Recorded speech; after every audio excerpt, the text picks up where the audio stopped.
Պուրիտանները, ամենօրյա ընթերցանություն, Ջոնաթան Էդվարդս, օր ապրիլի 26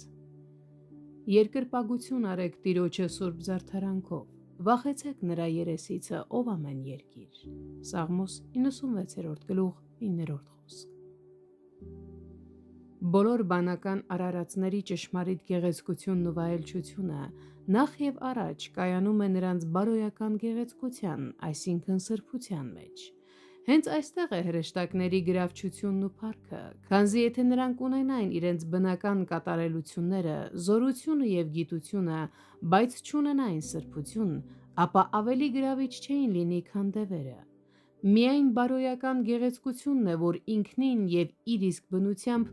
բանական էակների իսկական գերազանցությունն է։ Հենց սա է, որ գեղեցկություն է տալիս նրանց բնական շնորհներին ու կարողություններին, կամ ավելի ճիշտ, հենց սա է այդ ամեն գեղեցկությունը։ Բարոյական գերազանցությունը բնական գերազանցությունների գերազանցությունն է։ Բնական հատկանիշները կամ գերազանց են կամ ոչ, կախված նրանցից, թե որքանով են դրանք կապված բարոյական կատարելության հետ։ Զորությունն ու գիտությունը մարդուն սիրելի չեն դարձնում առանց սրբության,